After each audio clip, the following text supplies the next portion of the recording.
समझ गया है कि जहां कांग्रेस आई वहां से विकास का पलायन गया। लेकिन कांग्रेस क्या कर रही है? कांग्रेस के शहजादे आजकल घोषणा कर रहे हैं और भाई बहन दोनों कर रहे हैं कि वो चुनाव अगर जीत गए तो पूरे देश का एक्सरे करेंगे। आपकी संपत्ति पर कब्जा करना चाहते हैं। मैं कांग्रेस को अलर्ट करना चाहता हूं, जब तक मोदी जिंदा है ये आपके मंसूबे में पार नहीं होने दूंगा। കോൺഗ്രസ് മുസ്ലിം പാർട്ടിയാണെന്ന ആരോപണം തിരഞ്ഞെടുപ്പിൽ തുടരെ ഉപയോഗിക്കുകയാണ് പ്രധാനമന്ത്രി. രാജസ്ഥാനിൽ, യു-പിയിൽ, ദാ ഇപ്പോൾ ബംഗളൂരുവിൽ. നിങ്ങളുടെ സ്വത്തിലാണ് അവരുടെ കണ്ണ്. ഞാൻ ജീവിച്ചിരിക്കുമ്പോൾ അത് അനുവദിക്കില്ല. ദക്ഷിണേന്ത്യയെ വിഭജിക്കുമെന്നാണ് കോൺഗ്രസിന്റെ വാഗ്ദാനം. നിങ്ങൾ അത് അനുവദിക്കുമോ? PFI ആണ് കൂട്ട്. ഇങ്ങനെ തുടരുന്നു കോൺഗ്രസിന് നേരായ ആക്ഷേപങ്ങൾ പലയിടങ്ങളിൽ. മതമേയുള്ളൂ വിജയമന്ത്രം. പ്രധാനമന്ത്രി ലക്ഷ്യമിടുന്നത് എന്ത്? ആരാണ് രാജ്യത്തെ വിഭജിക്കുന്നത്? കോൺഗ്രസിന്റെ തന്ത്രം വീണ്ടും പാളിയോ? ഈ ചോദ്യങ്ങളാണ് സൂപ്പർ പ്രൈം ടൈം വിശദമായ ചർച്ചയ്ക്ക് മുന്നോട്ട് വെക്കുന്നത്. നമ്മളോടൊപ്പം അതിഥികൾ ചേരും. കോൺഗ്രസിൽ നിന്ന് ശ്രീ KP നൌഷാദ് അലി, BJPയിൽ നിന്ന് ശ്രീ ശങ്കുട്ടി ദാസ്, CPMൽ നിന്ന് ശ്രീ A സമ്പത്ത്. സ്വാഗതം ചർച്ചയിലേക്ക്. അടുത്ത ശങ്കുട്ടി ദാസ്, രാജ്യത്തിന്റെ പ്രധാനമന്ത്രി ഒന്നാം ഘട്ടത്തിന് ശേഷം തുടരെ നടത്തുന്ന പ്രസ്താവനകൾ അത് ചില സാമുദായിക വിഭാഗങ്ങളെ ലക്ഷ്യമിട്ടുള്ളതും ചില സാമുദായിക വിഭാഗങ്ങളെ അഭിസംബോധന ചെയ്തുമുള്ളതാണ് എന്ന വ്യാപകമായ വിമർശനമുണ്ടാകുന്നു. അദ്ദേഹത്തിനെതിരെ പരാതികൾ ഉയരുന്നു. അതിൽ ഇലക്ഷൻ കമ്മീഷൻ പാർട്ടിയോട് വിശദീകരണം തേടുന്നു. ഇത്തരം പരാമർശങ്ങൾ ഒഴിച്ചു നിർത്തിയാൽ അധികാരത്തിലേക്ക് വരാൻ കഴിയില്ല എന്ന ഒരു പ്രതീതിയുണ്ടോ BJPക്ക് നിലവിൽ?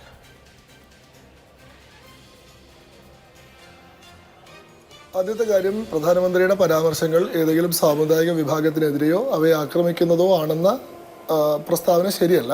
പ്രധാനമന്ത്രിയുടെ പ്രസ്താവനകൾ ഏതെങ്കിലും സാമുദായിക വിഭാഗത്തിനെതിരെയല്ല. കോൺഗ്രസ് ഉയർത്തുന്ന മുദ്രാവാക്യങ്ങളുടെ, കോൺഗ്രസിൻ്റെ മാനിഫെസ്റ്റോയിലും കോൺഗ്രസിൻ്റെ നേതാവായിട്ടുള്ള രാഹുൽ ഗാന്ധിയുടെ പ്രസംഗങ്ങളിലും ഉന്നയിക്കപ്പെടുന്ന ആശയങ്ങൾക്കെതിരായിട്ടുള്ളതാണ്.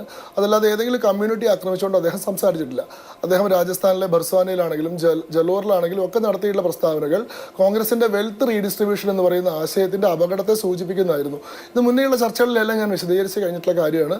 ഇനി അങ്ങേക്ക് വേണമെങ്കിൽ ഞാനത് ഇനിയും വിശദീകരിക്കാൻ തയ്യാറാണ്. അദ്ദേഹം അത് അങ്ങനെ പറഞ്ഞതുകൊണ്ട് ഞാനൊരു കാര്യം ചോദിക്കാം. ഞാൻ തുടക്കത്തിൽ ഇടപെടേണ്ടതില്ല എന്ന് കരുതിയതാണ്. ശ്രീ ശങ്കുട്ടി ദാസ്, ഇവിടെ ഒരു പ്രസ്താവന നടത്തിയിട്ടില്ല. വ്യാപകമായ വിമർശനം ഉയരുന്നു എന്ന് പറഞ്ഞല്ലോ പ്രസ്താവന നടത്തുക. നമ്മുടെ പ്രധാനമന്ത്രി ഇങ്ങനെ മതവിഭാഗങ്ങളെ അഭിസംബോധന ചെയ്ത് നടത്തുന്ന പ്രസ്താവന തെറ്റല്ലേ എന്ന് ഞാൻ ചോദിച്ചാൽ ശരി, അതെന്റെ കാഴ്ചപ്പാട്. വ്യാപകമായ വിമർശനവും പരാതിയും ഉയരുന്നു എന്നാണ് ഞാൻ പറഞ്ഞത്. അത് അവനവൻ ആത്മപരിശോധന നടത്തേണ്ടതല്ലേ? അല്ല, അങ്ങനെ ഉയരുന്ന ശരി, എൻ്റെ ഉത്തരത്തിലേക്കാണ് ഞാൻ വരുന്നത്. മധു, അങ്ങനെ വ്യാപകമായിട്ടുള്ള വിമർശനങ്ങൾ വളരെ കൃത്യമായിട്ടുള്ള രാഷ്ട്രീയ പക്ഷപാതിത്വമുള്ള ചില കോണുകളിൽ നിന്നാണ് വരുന്നത്. ആ വിമർശനങ്ങൾ ശരിയല്ല. അത് പ്രധാനമന്ത്രിയുടെ പ്രസ്താവനകളെ വളച്ചൊടിക്കുന്നതും അദ്ദേഹം ഉദ്ദേശിക്കാത്ത ലക്ഷ്യങ്ങൾ അതിലേക്ക് ഏച്ചു കെട്ടുന്നതും ആ പ്രസ്താവനയുടെ ശരിയായിട്ടുള്ള ലക്ഷ്യത്തിൽ നിന്ന് തന്നെ മാറ്റുന്നതുമാണ്. അതുകൊണ്ട് തന്നെ ആ വിമർശനങ്ങളെ ഞങ്ങൾ ശരിവെക്കുന്നില്ല. ആ വിമർശനങ്ങളെ ഞങ്ങൾ വളരെ പ്രധാനമായി ഗണിക്കുന്നുമില്ല. പ്രധാനമന്ത്രിയുടെ വിമർശനം യഥാർത്ഥത്തിൽ കോൺഗ്രസ് ഉന്നയിച്ചിട്ടുള്ള മുദ്രാവാക്യത്തിന്റെ അപകടത്തെ സൂചിപ്പിക്കുന്നതാണ്. അദ്ദേഹം രാജസ്ഥാനിലെ ബലോറിലാണെങ്കിലും ബർസ്വാനയിലാണെങ്കിലും നടത്തിയിട്ടുള്ള പ്രസ്താവനകൾ ഞാൻ പറയാം. അദ്ദേഹം പറഞ്ഞത്, രാഹുൽ ഗാന്ധി പറയുന്നത്, കോൺഗ്രസിന്റെ മാനിഫെസ്റ്റോ പറയുന്നത്, അവർ അധികാരത്തിലേറി കഴിഞ്ഞാൽ അവർ ആദ്യം ഒരു ജാതി സെൻസസ് നടത്തും, സാമുദായിക സെൻസസ് നടത്തും.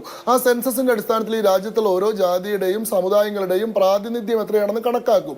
അതിന്റെ അടിസ്ഥാനത്തിൽ വിഭവങ്ങൾ ജനസംഖ്യാനുപാതികമായിട്ട് വിതരണം ചെയ്യുന്നതിന് വേണ്ടിയിട്ടുള്ള നടപടികൾ സ്വീകരിക്കും. ഇവിടെയുള്ള 90% ആളുകൾ SC, ST, OBC വിഭാഗത്തിൽ വരുന്നവരാണ്. എന്നാൽ രാജ്യത്തിന്റെ പൊതുവിഭവങ്ങളിൽ SC, ST, OBC വിഭാഗങ്ങൾക്ക് ഇത്രത്തോളം പ്രാതിനിധ്യം കിട്ടുന്നില്ല. ഇത് ശരിയാക്കുന്നതിന് വേണ്ടിയിട്ട് ആദ്യം ഒരു സമുദായ സെൻസസ്, അതിനുശേഷം ഒരു ഫിനാൻഷ്യൽ ആൻഡ് ഇൻസ്റ്റിറ്റ്യൂഷണൽ സർവേ, അതിന്റെ അടിസ്ഥാനത്തിൽ വെൽത്ത് റീഡിസ്ട്രിബ്യൂട്ട് ചെയ്യുമെന്നാണ് പറയുന്നത്. ഈ പ്രസ്താവന എത്രത്തോളം അപകടകരമാണ് എന്ന് സൂചിപ്പിക്കുന്നതായിരുന്നു പ്രധാനമന്ത്രിയുടെ രാജസ്ഥാനിലെ വിഭവങ്ങളെ നമുക്ക് എങ്ങനെയാണ് വിശദീകരിക്കാൻ കഴിയുന്നത്? ഒരു രാജ്യത്തിന്റെ പൊതുവിഭവങ്ങളെ നമുക്ക് വിശദീകരിക്കാൻ കഴിയുന്നത് എങ്ങനെയാണ്?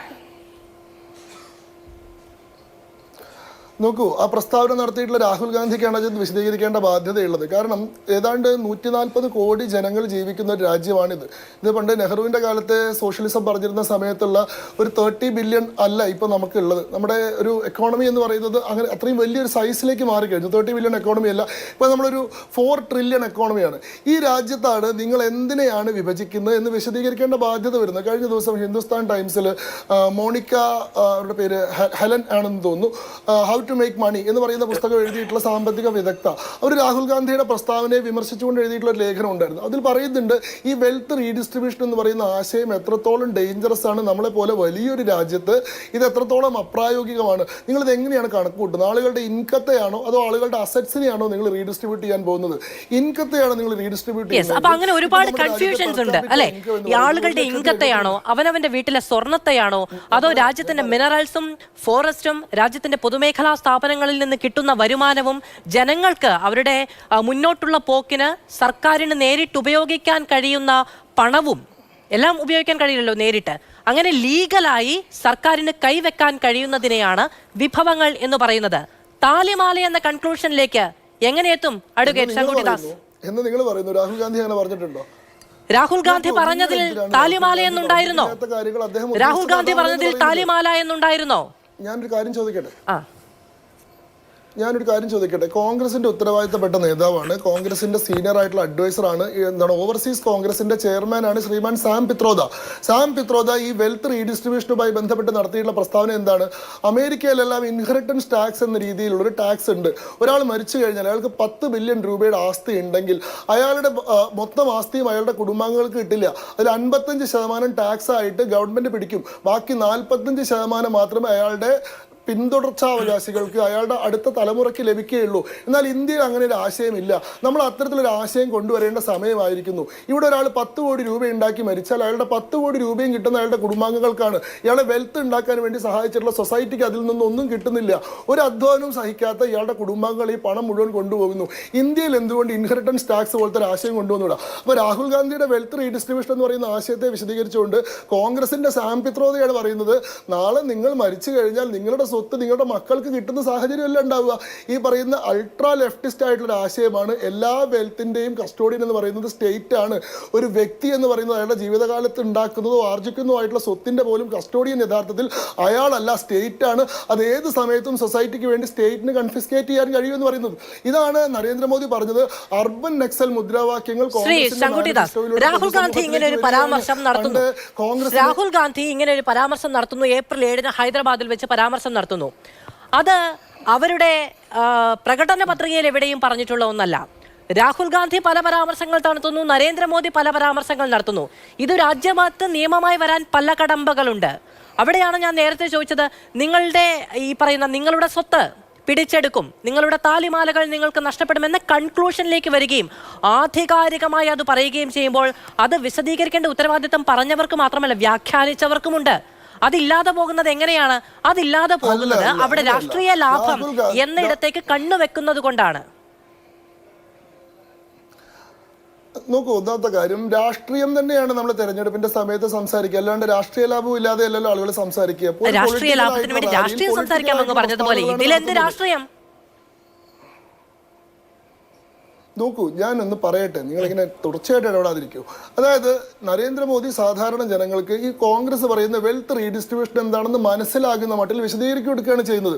കോൺഗ്രസിന്റെ മാനിഫെസ്റ്റോയിൽ വെൽത്ത് റീഡിസ്ട്രിബ്യൂഷനെ പറ്റി പറയുന്നുണ്ട്. അവരുടെ എക്കോണമി എന്ന് പറയുന്ന ചാപ്റ്റർ, 8ാമത്തെ ചാപ്റ്ററിൽ ഇക്വിറ്റി എന്ന് പറയുന്ന ആശയം മുഴുവൻ എങ്ങനെയാണ് ഈ വെൽത്ത് റീഡിസ്ട്രിബ്യൂഷൻ നടത്തുക എന്നുള്ളതിനെ സംബന്ധിച്ചാണ് കോൺഗ്രസിന്റെ മാനിഫെസ്റ്റോ. ജാതി സെൻസസ് നടത്തുന്നതിനെ പറ്റി പറയുന്നുണ്ട്. അതിനുശേഷം കോൺഗ്രസിന്റെ ഏറ്റവും പ്രധാനപ്പെട്ട നേതാവായിട്ടുള്ള രാഹുൽ ഗാന്ധി തന്നെ ഇതിന്റെ പദ്ധതി വിശദീകരിക്കുന്നു. ആദ്യം ഞങ്ങൾ ജാതി സെൻസസ് നടത്തും, അതിനുശേഷം ഫിനാൻഷ്യൽ ആൻഡ് ഇൻസ്റ്റിറ്റ്യൂഷണൽ സർവേ നടത്തും, അതിന്റെ അടിസ്ഥാനത്തിൽ ജനസംഖ്യാനുപാതികമായിട്ട് സ്വത്തുകൾ ഞങ്ങൾ ആളുകൾക്ക് വീതം വെച്ച് കൊടുക്കുമെന്ന് പറയുന്നു. അതിനുശേഷം ഇവരുടെ സ്വത്തിലേക്ക് പരിവർത്തനപ്പെട്ടു. ശ്രീ ശങ്കുട്ടിദാസ് പെട്ടെന്ന് നല്ല മെയ്വഴക്കത്തോടെ, നേരത്തെ പറഞ്ഞത് റിസോഴ്സ് എന്നാണ്, സ്വത്തിലേക്ക് പരിവർത്തനപ്പെട്ടു പെട്ടെന്ന്. നോക്കൂ, കോൺഗ്രസിന്റെ സീനിയർ നേതാവായിട്ടുള്ള ജയറാം രമേശ് സാം പിത്രോദയെ പറ്റി പറഞ്ഞത് Sam Pitroda is our friend, philosopher and guide എന്നാണ്. അദ്ദേഹത്തിന്റെ പ്രസ്താവനയെ തള്ളി പറയുമ്പോൾ പോലും സാം പിത്രോദ ആരാണെന്ന കാര്യം അവർക്ക് വിസ്മരിക്കാൻ സാധിക്കുന്നില്ല. ഓവർസീസ് കോൺഗ്രസിന്റെ നേതാവാണ്, രാഹുൽ ഗാന്ധിയുടെ ഉൾപ്പെടെ അഡ്വൈസർ ആയിട്ടുള്ള ആളാണ് സാം പിത്രോദ. ആ സാം പിത്രോദ രാഹുൽ ഗാന്ധിയുടെ സ്റ്റേറ്റ്മെന്റിന് ഒരു ഘട്ടവും കൂടി കടന്നു പറയുന്നു. എന്താണ്? ഞങ്ങൾ ഇവിടെ ആളുകളുടെ സ്വത്തിനെ തന്നെയാണ് വിഭജിക്കാൻ പോകുന്നത്. ഒരാൾ മരിച്ചു കഴിഞ്ഞാൽ അയാളുടെ സ്വത്ത് 10 കോടിയാണെങ്കിൽ 10 കോടിയിൽ 55% ഈ പറയുന്ന സാം പിത്രോദ എന്ന് പറയുന്നത് കോൺഗ്രസിന്റെ ഫിലോസഫറാണ്, ഗൈഡാണ്, ഫ്രണ്ടാണ്, രാജ്യത്തിന്റേതല്ല. അങ്ങനെ ഒരു വ്യക്തിക്ക് സ്വന്തമായ രാജ്യത്തിന്റെ സാമ്പത്തിക നയം തീരുമാനിക്കാൻ കഴിയില്ല രാഹുൽ ഗാന്ധി പറഞ്ഞതിന് അപ്പുറത്തേക്ക് കടന്നുകൊണ്ട് എന്നൊന്നും. രാഹുൽ ഗാന്ധി പോലും സർക്കാരിന്റെ അധികാര വ്യവസ്ഥയിൽ നിന്നുകൊണ്ടല്ല, ഒരു രാഷ്ട്രീയ നേതാവ് എന്ന രീതിയിലാണ് പറയുന്നത്. പ്രധാനമന്ത്രി പറയുന്നത് രാഷ്ട്രീയ നേതാവായി നിന്നുകൊണ്ട് മാത്രം പറയാനുള്ള ആളല്ല. അദ്ദേഹം ഈ രാജ്യത്തിന്റെ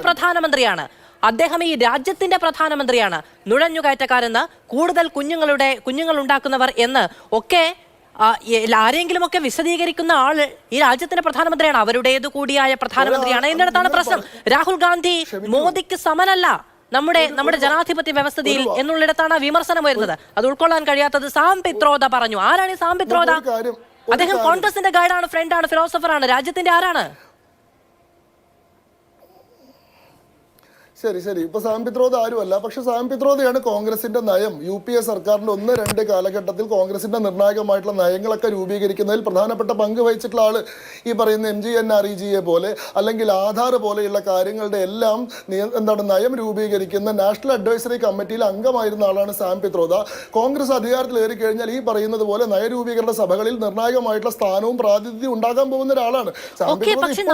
നമ്മുടെ ജനാധിപത്യത്തെ, പാർലമെന്ററി വ്യവസ്ഥയെ, നമ്മുടെ പാർലമെന്റിനെ അദ്ദേഹത്തിന് ഒന്നും ചെയ്യാൻ കഴിയില്ല എന്ന ബോധ്യവും എല്ലാവർക്കും ഉണ്ട്. അതുകൊണ്ട് സാം പിത്രോദയെ വല്ലാതെ അങ്ങ് ആശ്രയിക്കരുതേ ശ്രീ ശങ്കുട്ടിദാസ്. ഈവൻ രാഹുൽ ഗാന്ധി പറഞ്ഞതാണെങ്കിലും ശരി, അദ്ദേഹം ഒരുപക്ഷെ പ്രധാനമന്ത്രി സ്ഥാനത്തേക്ക് ഉയർത്തി കാണിക്കപ്പെടുന്ന ഒരാൾ എന്ന് നിങ്ങൾ തന്നെ പറയുന്നത് പോലെ അദ്ദേഹത്തെ ശരി നിങ്ങൾക്ക് ആശ്രയിക്കാം. പക്ഷെ സാം പിത്രോദയെ ആശ്രയിക്കുക, അദ്ദേഹം കടത്തി പറഞ്ഞില്ലേ എന്ന് ചോദിക്കുന്നത് കുറച്ച് കടന്ന കൈയായി പോകും എന്ന് പറഞ്ഞു വെക്കുന്നു. ഞാൻ വരാം അങ്ങയിലേക്ക്. ശ്രീ എ സമ്പത്ത്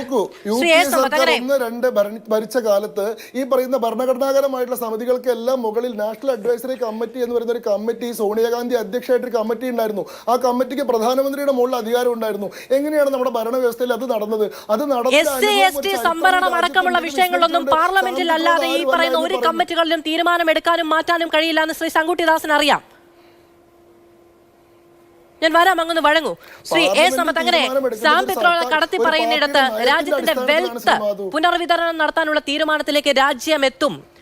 അത് മാത്രമോ, എന്തൊക്കെയാണ് PFI കൂട്ടുപിടിച്ച് രാജ്യവിരുദ്ധ ശക്തികൾ, നാളെ ഡിഫമേഷൻ കേസ് കൊടുക്കാം, രാജ്യവിരുദ്ധ ശക്തികളുമായി കൂട്ടുചേർന്നുകൊണ്ടാണ് ഈ പറയുന്ന തീരുമാനങ്ങൾ വിജയമൊക്കെ കൈവരിക്കുന്നത് എന്നുള്ള അടക്കമുള്ള ആരോപണങ്ങളാണ് ഇന്ത്യ മുന്നണിക്കെതിരെ ഉയർത്തുന്നത്. മാധു, ഞാൻ നമ്മുടെ പ്രിയപ്പെട്ട ചങ്ങാതി ശ്രീ ശങ്കു പറഞ്ഞു നിർത്തിയ ഇടത്ത് നിന്ന് ഞാൻ തുടങ്ങാം. അത് ഇതിനിപ്പോൾ നമ്മൾ കേരളത്തിലെ പോളിംഗ് എല്ലാം കഴിഞ്ഞു, അതുകൊണ്ട് തന്നെ അങ്ങോട്ടും ഇങ്ങോട്ടും രാഷ്ട്രീയ പ്രത്യാരോപണങ്ങൾക്ക് വലിയ പ്രസക്തി ഉണ്ട് എന്ന് ഞാൻ വിചാരിക്കുന്നില്ല.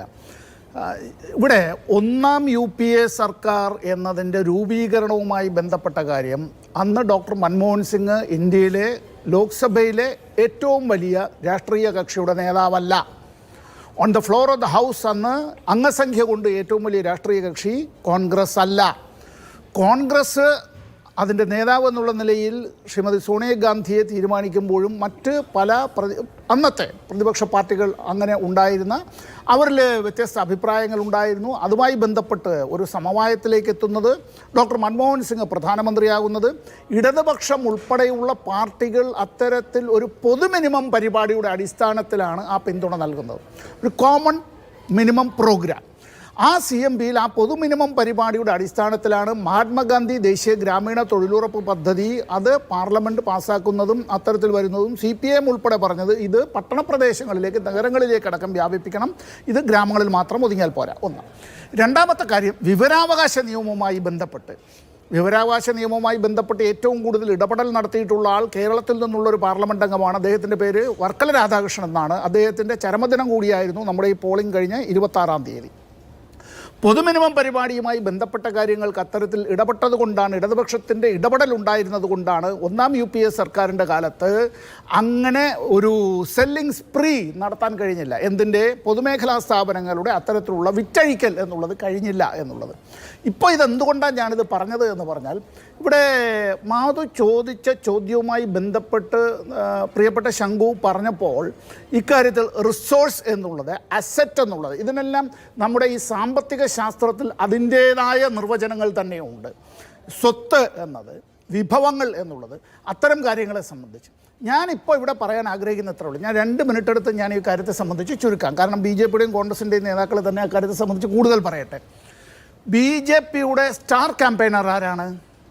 ഇന്നത്തെ പ്രധാനമന്ത്രി പദവി, പ്രധാനമന്ത്രിയുടെ ചുമതല വഹിക്കുന്ന ശ്രീ നരേന്ദ്രമോദിയാണ്.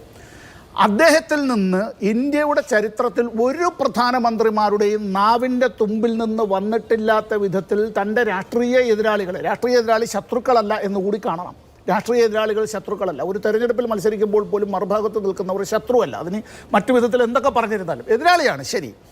ഏറ്റവും ക്രൂരമായ, ഏറ്റവും നിന്ദ്യമായ, ഏറ്റവും അപഹാസ്യമായ, ഏറ്റവും ജുഗുപ്സാവഹമായ, റിഡിക്കുലസ് എന്ന് പോലും ഇംഗ്ലീഷിൽ പറഞ്ഞാൽ അതിനപ്പുറമായില്ല. ഞാൻ സഭ്യതയുടെ അതിർവരമ്പിൽ ഞാൻ ലംഘിക്കുന്നില്ല. പാർലമെൻറ്റിനകത്തും പറഞ്ഞിട്ടുണ്ട്, പാർലമെൻറ്റിന് പുറത്തും പറഞ്ഞിട്ടുണ്ട്. തെരഞ്ഞെടുപ്പ് വേളയിൽ മാത്രമല്ല. ഏറ്റവും കൂടുതൽ അദ്ദേഹത്തിൽ നിന്ന് അത്തരത്തിലുള്ള പരിഹാസത്തിൻ്റെ അമ്പുകൾ ഏൽക്കേണ്ടി വന്ന ആൾ ഇന്ന് പഞ്ചാബ് സംസ്ഥാനത്തെ മുഖ്യമന്ത്രിയാണ്. ഞാനീ പറയുന്നത്, ഞാനും ഇന്നത്തെ കേരളത്തിലെ മന്ത്രിയായിരിക്കുന്ന MP രാജേഷും PK ശ്രീമതി ടീച്ചറും ജോയ്സ് ജോർജും ഇന്നസെൻ്റ് ഏട്ടനുണ്ട്. അപ്പോൾ ഞങ്ങളെല്ലാം ഇരിക്കുന്നതിൻ്റെ തൊട്ടടുത്ത് PK ബിജു, ഞങ്ങളുടെ മുന്നിലാണ് സഖാവ് P കരുണാകരൻ്റെ സ്ഥാനം. ഞങ്ങൾ ഇരിക്കുന്നതിനടുത്താണ് അദ്ദേഹത്തിൻ്റെ ബെഞ്ച്, അദ്ദേഹം ഇരിക്കുന്ന സീറ്റ്.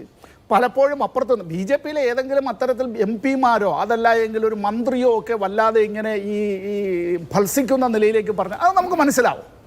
പക്ഷേ ഇന്ത്യയുടെ രാഷ്ട്രീയ ചരിത്രത്തിൽ ഒരു വിധത്തിലും അത്തരത്തിൽ അടിയന്തരാവസ്ഥക്കാലത്ത് ശ്രീമതി ഗാന്ധി പോലും അത്തരത്തിൽ ഈ പ്രതിപക്ഷ നേതാക്കളെ ജയിലിലടച്ചു മറ്റു കാര്യങ്ങൾ പറയുമ്പോഴും പാർലമെൻറ്റിൻ്റെ റെക്കോർഡിൽ അങ്ങനെ ഒരു കാര്യമില്ല. ഈ വിധത്തിൽ അങ്ങനെ കളിയാക്കലല്ല, അതെല്ലാം വളരെ അവിടെ ഈ എഴുന്നേറ്റ് നിന്ന് മാൻ കരഞ്ഞിട്ടുണ്ട്. പാർലമെൻറ്റിന് പുറത്തെന്താണ് ഇവിടെ BJP എടുക്കുന്ന നിലപാട് എന്നുള്ളത്? അങ്ങേറ്റത്തെ വർഗീയ ധ്രുവീകരണത്തിന് വേണ്ടിയാണല്ലോ രാജസ്ഥാനിൽ പോയി ഇത്തരത്തിലൊരു പ്രസ്താവന നടത്തിയത്. അതുതന്നെ എന്താണ്, കോൺഗ്രസ് അധികാരത്തിലിരിക്കുമ്പോൾ 25 MPമാരും ആ ലോക്സഭാ മണ്ഡലങ്ങളിൽ നിന്ന് വിജയിച്ച് BJPയുടെ MPമാരായി 25 പേരും ജയിച്ചതായ ഒരു സംസ്ഥാനമാണ്. അവിടെ അതിനപ്പുറം ഒന്നും ഇനി കിട്ടാൻ പോകുന്നില്ല. അപ്പോൾ അവിടെ എന്താണ്, ഒന്നാം ഘട്ടം വോട്ടെടുപ്പ് കഴിയുമ്പോൾ BJPയുടെ കണക്കെടുപ്പ് അനുസരിച്ച് അവർക്ക് തന്നെ ലഭിക്കേണ്ടുന്ന വോട്ടുകൾ പോൾ ചെയ്യപ്പെട്ടിട്ടില്ല എന്നും ലഭിക്കുമെന്ന് പ്രതീക്ഷിച്ചിരുന്നതും പോൾ ചെയ്യുമെന്ന് വിശ്വസിച്ചിരുന്നതുമായ പോളിംഗ് പെർസെൻറ്റേജിൽ കനത്ത ഇടിവുണ്ടായി എന്നുള്ള, അതായത് BJPയിലുള്ള വിശ്വാസം അത്തരത്തിലുള്ള ആ ബൂത്തുകളിൽ അവർക്ക് ആ സ്വാധീന മേഖലയിൽ അവർക്ക് അതിനനുസരിച്ചുള്ള വോട്ട് വന്നില്ല എന്നുള്ള. അപ്പോൾ ഇത് കൂടുതലായി വർദ്ധിപ്പിക്കണം. രണ്ടാമത്തേത്, രാജസ്ഥാൻ വിട്ട് അടുത്ത സ്ഥലത്തേക്ക് പോവുകയാണ്. രാജസ്ഥാൻ കഴിഞ്ഞ് അടുത്ത സ്ഥലത്തേക്ക് പോകുമ്പോൾ എന്താ പറയുന്നത്? അവിടെ പറയുന്നത് ഈ ഇന്ത്യ മുന്നണിയുടെ അവരുടെ പ്രകടന പത്രികയിലെല്ലാം കമ്മ്യൂണിസ്റ്റ് ആശയങ്ങളാണ് എന്നുള്ള നിലയിലേക്കാണ്. അതിലെന്താണ് അപകടം? ഇനി അങ്ങനെ ഉണ്ട് എങ്കിൽ വേറൊരു കാര്യം ഇവിടെ ഞാൻ ഈ നിർത്തുന്നതിന് മുമ്പ് ഒരു കാര്യം, നുണ പറയുക എന്നുള്ളത് തങ്ങളുടെ മൗലിക അവകാശമായി BJP നേതാക്കൾ വെച്ചു പുലർത്തുന്നുവെങ്കിൽ ഒറ്റ ഉദാഹരണമേ എനിക്ക് പറയാനുള്ളൂ. ഒരൊറ്റ ഉദാഹരണം എന്താണെന്നറിയോ? ഇന്ത്യയിൽ ആദ്യത്തെ സീപ്ലെയിൻ യാത്രക്കാരൻ എന്നത് താനാണ് എന്ന് പ്രധാനമന്ത്രിയായിരിക്കുന്ന വേളയിൽ തൻ്റെ ഔദ്യോഗികമായ വെബ്സൈറ്റിൽ തന്നെ ആ വിധത്തിൽ കുറിച്ച ആളാണ് ഈ ശ്രീ നരേന്ദ്രമോദി. 2018-19 ഇന്ത്യയിൽ ആദ്യത്തെ സീപ്ലെയിൻ യാത്രക്കാരൻ താനാണ് എന്ന് കുറിക്കുന്ന സബർമതിയിലെ യാത്രയുമായി ബന്ധപ്പെട്ടാണ്. അതിൻ്റെ 9 വർഷങ്ങൾക്ക് മുമ്പ് ഇന്ത്യയിൽ രാജഹംസ് എന്ന പേരിലുള്ള ഒരു സീപ്ലെയിൻ സർവീസ് ആൻഡമാൻ നിക്കോബാർ ദ്വീപസമൂഹങ്ങളിലെ അഡ്മിനിസ്ട്രേഷനും പവൻ ഹൻസ് എന്ന ഹെലികോപ്റ്റർ കോർപ്പറേഷൻ ഇന്ത്യയുടെ പൊതുമേഖലാ സ്ഥാപനവും സംയുക്തമായി ആരംഭിച്ചതുണ്ട്. അത് പലപ്പോഴും ഈ കടൽ അത് പ്രക്ഷുബ്ധമാവുമ്പോൾ ചിലപ്പോൾ അതിൻ്റെ ഓപ്പറേഷൻ നടത്താൻ പറ്റാതായിട്ടുണ്ട് എന്നുള്ളത്. പക്ഷേ ഞാനാണ് ആദ്യത്തെ യാത്രക്കാരൻ എന്നുള്ള നിലയിൽ എന്ന് വെച്ചാൽ ഇതെല്ലാം ഇവരെ പഠിപ്പിക്കുന്നത് ഞങ്ങൾക്ക് മുമ്പ് ശൂന്യതയും ഞങ്ങൾക്ക് ശേഷം പ്രളയവുമാണ് എന്നുള്ള നിലയിൽ. ഇപ്പോൾ ഏറ്റവും ഒടുവിൽ എന്താണ്, ദക്ഷിണേന്ത്യക്കെതിരായിട്ട് നടത്തുന്നതായിട്ടുള്ള വല്ലാത്ത പ്രചരണങ്ങൾ അത്തരത്തിൽ ഇവിടെ പ്രധാനമന്ത്രിയിൽ നിന്ന് തന്നെ മുഖ്യമായി വരികയാണ്. ഇതൊക്കെ തന്നെ രാഷ്ട്രത്തിന്റെ കെട്ടുറപ്പിനെ ബാധിക്കുന്നതാണ്. ഓക്കെ, ശ്രീ KP നൗഷാദ് അലി, നിങ്ങൾ തമിഴ്നാട്ടിൽ, നിങ്ങൾ കർണാടകയിൽ ഒക്കെ പ്രചാരണം നടത്തുന്നത് ദക്ഷിണേന്ത്യയെ വിഭജിക്കണം എന്ന് പറഞ്ഞുകൊണ്ടാണോ? അങ്ങനെയാണോ നിങ്ങൾ വോട്ട് സമ്പാദിക്കുന്നത്? നിങ്ങൾ വയനാട്ടിൽ ജയിക്കുന്നത് PFI നിരോധിത സംഘടന, രാജ്യവിരുദ്ധ താല്പര്യങ്ങളുള്ള ഒരു ഭീകര സംഘടന, അതിന്റെ തേരേറിക്കൊണ്ടാണോ? അങ്ങനെയാണല്ലോ പണ്ട് പച്ചക്കൊടിയൊക്കെ വലിയ വിവാദമായത്. അപ്പോൾ അങ്ങനെ രാജ്യവിരുദ്ധ ശക്തികളുടെ വോട്ട് തേടി കോൺഗ്രസ് ജയിക്കുന്നു, ദക്ഷിണേന്ത്യയെ വിഭജിക്കുന്നു, PFIയുടെ കൂട്ടുപിടിക്കുന്നു. സമ്പത്ത്, സ്ത്രീകളുടെ അഭിമാനത്തിന്റെ ചിഹ്നമായ താലിയടക്കം, ഇത് നമ്മുടെ വാക്കുകളല്ല കേട്ടോ. അപ്പോൾ അതടക്കം പിടിച്ചു വാങ്ങുന്ന മോദി ജീവിച്ചിരിക്കുമ്പോൾ മാത്രം നിങ്ങൾക്ക് കിട്ടുന്ന സുരക്ഷിതത്വം എന്ന് അദ്ദേഹം ആവർത്തിച്ചു പറയുന്ന തരത്തിൽ നിങ്ങൾ ഈ രാജ്യത്തെ അപകടപ്പെടുത്തുകയും അതിന്റെ അഖണ്ഡതയ്ക്കെതിരെ പ്രവർത്തിക്കുകയുമാണോ? മാധു, ശ്രീ നരേന്ദ്രമോദി ഇത്തരത്തിലുള്ള പ്രസ്താവനയിലേക്ക് വരാനുള്ളൊരു സാഹചര്യം നമുക്കൊന്ന് പരിശോധിക്കുന്നത് നന്നാവും. കാരണം കേരളം, കർണാടക, തമിഴ്നാട്, തെലങ്കാന അടക്കമുള്ള തെക്കേ ഇന്ത്യൻ സംസ്ഥാനങ്ങളിൽ കോൺഗ്രസിനും ഇന്ത്യ മുന്നണിക്കും വലിയ മുന്നേറ്റം ഉണ്ടാകുമെന്ന സൂചനകൾ ലഭ്യമാകുന്നു. ഇവിടെ 48 സീറ്റുള്ള മഹാരാഷ്ട്ര, 39 സീറ്റുള്ള ബീഹാർ, 80 സീറ്റുള്ള UP, 25 സീറ്റുള്ള രാജസ്ഥാൻ, ഇവിടെയൊക്കെ BJPയുടെ നില പരിങ്ങലിലാകുന്നു എന്നൊക്കെയുള്ള വിശ്വസനീയമായ വിവരങ്ങൾ വരുമ്പോൾ നരേന്ദ്രമോദിയെ സംബന്ധിച്ചിടത്തോളം അദ്ദേഹം പരിഭ്രാന്തിയിലാവുകയാണ്. സ്ഥലജല വിഭ്രാന്തി പൂണ്ട് അദ്ദേഹം പലതും വിളിച്ചു പറയുകയാണ്. പ്രധാനമന്ത്രി എന്ന തൻ്റെ പദവിക്ക് നിരക്കുന്നതാണോ എന്ന് ഓർക്കാൻ പോലും അദ്ദേഹത്തിന് സമയമില്ല. അല്ലെങ്കിലും അദ്ദേഹത്തിൽ നിന്ന് നമ്മൾ വലിയ ഒരു ന്യായമോ നീതിയോ സത്യമോ ഒന്നും പ്രതീക്ഷിക്കുന്നില്ല. കാരണം 2002 രാജധർമ്മം പാലിക്കാൻ അറിയാത്തയാളെന്ന് അടൽ ബിഹാരി വാജ്പേയിയുടെ പരസ്യ ശകാരം ഏറ്റുവാങ്ങിയ ആളാണ് നരേന്ദ്രമോദി. അതുകൊണ്ട് ഇതിൽ വലിയ അത്ഭുതമൊന്നുമില്ല. പക്ഷേ ഈ രാജ്യത്തിൻ്റെ ശിരസ്സാണ് കുനിഞ്ഞു പോകുന്നത്. ഈ രാജ്യത്തെ പ്രബലമായൊരു ന്യൂനപക്ഷത്തെ പെറ്റുപെരുകുന്നവരെന്നും കടന്ന് നുഴഞ്ഞു കയറി വന്നവരെന്നും ഒക്കെ ആക്ഷേപിക്കുന്നത് ഈ രാജ്യത്തിന്റെ പ്രധാനമന്ത്രിയാണ്. പക്ഷേ ഇതൊക്കെ പറയാൻ നരേന്ദ്രമോദിക്ക് വഴിയുണ്ടാകുന്നത് എവിടെ നിന്നാണ്? ഇങ്ങനെ ഒരു പരാമർശം ഏപ്രിൽ 7-ാം തീയതി രാഹുൽ ഗാന്ധി നടത്തുന്നു എന്ന ഇടത്ത് വെച്ചാണ്. പ്രകടന പത്രികയിൽ പറഞ്ഞിട്ടില്ലാത്ത ഒരു കാര്യം. അത് ഏതു തരത്തിൽ BJP, നരേന്ദ്രമോദി, അവരുടെ ക്യാമ്പയിനർമാർ ഇവരൊക്കെ ഉപയോഗിക്കുമെന്ന് മനസ്സിലാക്കാൻ ഇതുവരെയും രാഹുൽ ഗാന്ധിക്ക് കഴിയുന്നില്ല. പറഞ്ഞതെല്ലാം തിരികെ വന്നു കൊണ്ടിട്ടും വീണ്ടും ഈ കടന്ന ആത്മവിശ്വാസം എങ്ങനെയാണ് ഉണ്ടാകുന്നത്? മാധുവിൻ്റെ ഒരു തെറ്റായ ആലോചന രീതികൾ കൊണ്ടാണ് മാധു ഇങ്ങനെ പറയുന്നത്. കാരണം ഇവിടെ ഞങ്ങൾ പറഞ്ഞതിലൊക്കെ ഞങ്ങൾ അടിയുറച്ചു നിൽക്കുകയാണ്. ഞങ്ങൾ കിത്നി ആബാദി ഹേ ഉത്നി ഹക്ക് എന്നാണ് രാഹുൽ ഗാന്ധിയുടെ പ്രഖ്യാപനം. ഇവിടെ ജാതി സെൻസസ് നടത്തുമെന്ന് രാഹുൽ ഗാന്ധി പറഞ്ഞിട്ടുണ്ട്. ഇവിടുത്തെ സമ്പത്തിൻ്റെ 50% 1000-ൽ പരം സഹസ്ര കോടീശ്വരന്മാരുടെ കൈകളിൽ ഒതുങ്ങുന്ന ഒരു ഇന്ത്യയെ പാവപ്പെട്ടവന്റെ കൈകളിലേക്ക് മാറ്റുമെന്ന് രാഹുൽ ഗാന്ധി പറഞ്ഞിട്ടുണ്ട്. ഇവിടുത്തെ കരയും കടലും ആകാശവും അദാനിക്കും അംബാനിക്കും തീരെഴുതുന്ന ഒരു ഭരണത്തിന് ഉത്തരേന്ത്യ ആകമാനം BJPയുടെ വോട്ട് ബാങ്ക് മുഴുവൻ നിൽക്കുന്ന ഇടത്തെല്ലാം ഇത് വായിക്കുന്നതും ഇത് പരിവർത്തനപ്പെടുന്നതും ഇത് പരിഭാഷപ്പെടുന്നതും എന്ന് വിചാരിക്കുന്ന ആത്മവിശ്വാസത്തെ കുറിച്ചാണ് ഞാൻ പറഞ്ഞത്. രാഹുൽ ഗാന്ധി എന്തു പറഞ്ഞു എന്ന് എനിക്കുള്ള ബോധത്തെ പറ്റി അല്ല, എന്റെ വോട്ടോ കേരളത്തിലുള്ള വോട്ടോ അല്ല ഇനിയുള്ള ഘട്ടങ്ങളിൽ നിങ്ങളുടെ വിജയപരാജയങ്ങളെ നിർണ്ണയിക്കുന്നത്. അവിടെ അതെങ്ങനെ പ്രചരിപ്പിക്കണമെന്ന നല്ല ബോധ്യം അവർക്കുണ്ട്. ശക്തി പരാമർശം എങ്ങനെ പോയി?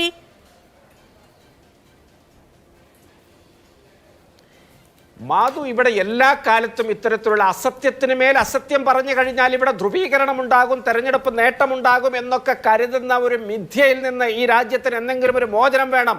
അതിന് സത്യമെന്നും ഉറക്കെ സ്ഥായിയായിട്ട് വിളിച്ചു പറഞ്ഞുകൊണ്ടേയിരിക്കണം. നരേന്ദ്രമോദി പണിയുന്ന ചെരുപ്പിനനുസരിച്ച് കാല് മുറിക്കലല്ല രാഹുൽ ഗാന്ധിയുടെയും കോൺഗ്രസിൻ്റെയും പണി.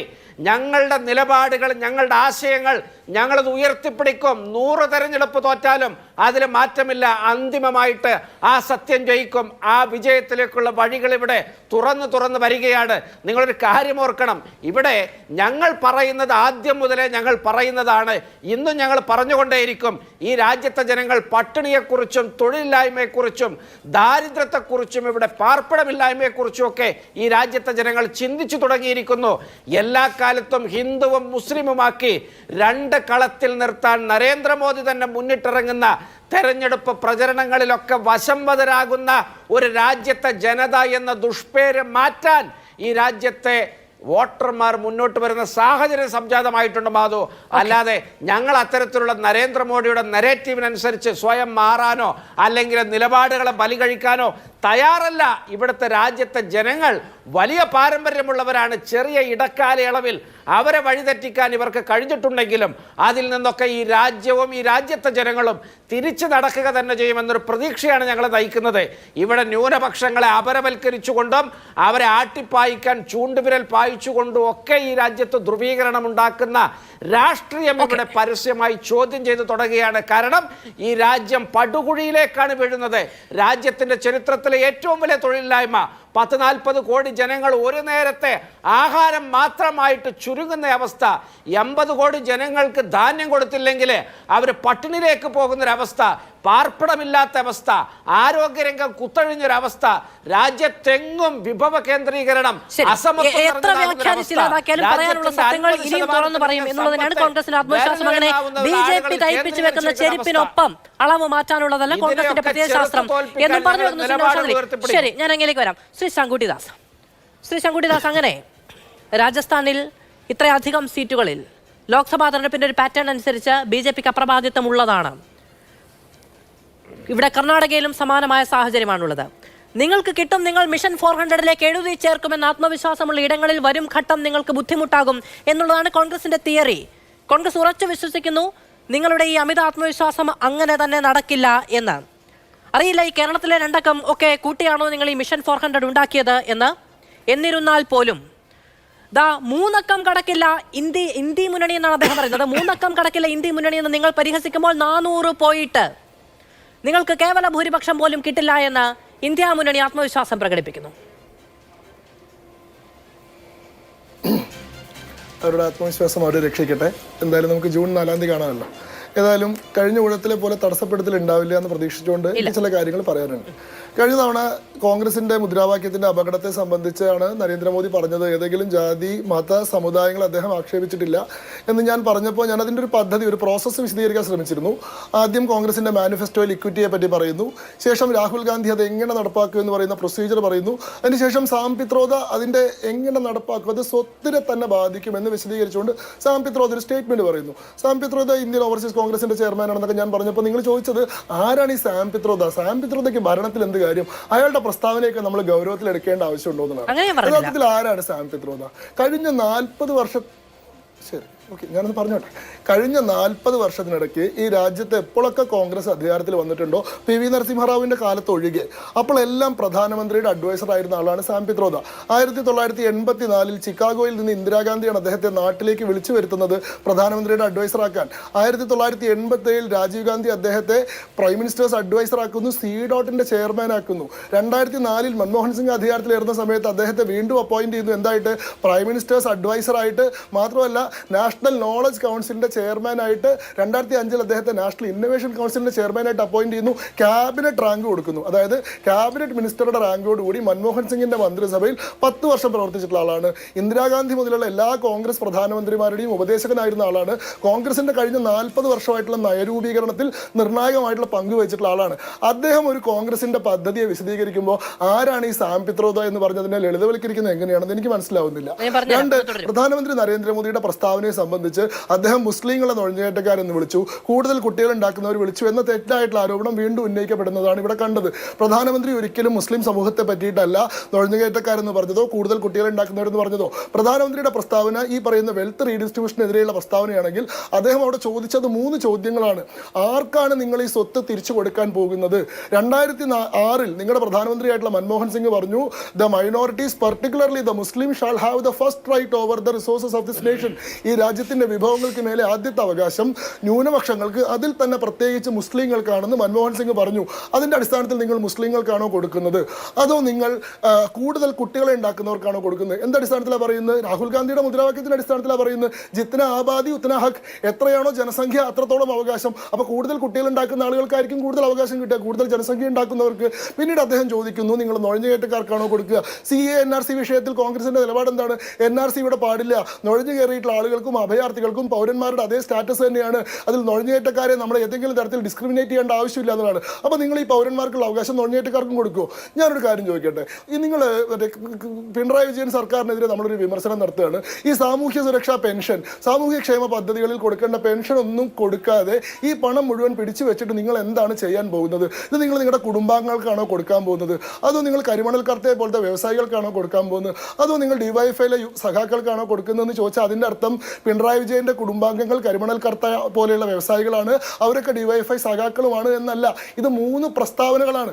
അതിനെ ഒരൊറ്റ പ്രസ്താവനയാക്കി എടുത്തുകൊണ്ട് പ്രധാനമന്ത്രി നുഴഞ്ഞേറ്റക്കാരെന്ന് മുസ്ലിങ്ങളെ വിളിച്ചു, കൂടുതൽ കുട്ടികൾ ഉണ്ടാക്കുന്നവരെന്ന് മുസ്ലിങ്ങളെ വിളിച്ചു എന്ന് പറയുന്നത് തെറ്റാണ്. പ്രധാനമന്ത്രിയുടെ പ്രസ്താവന ആരംഭിക്കുന്നതും അവസാനിക്കുന്നതും കോൺഗ്രസിന്റെ മാനിഫെസ്റ്റോയിൽ പറയുന്ന മാവോയിസ്റ്റ് മുദ്രാവാക്യങ്ങൾ എത്രത്തോളം അപകടകരമാണ്.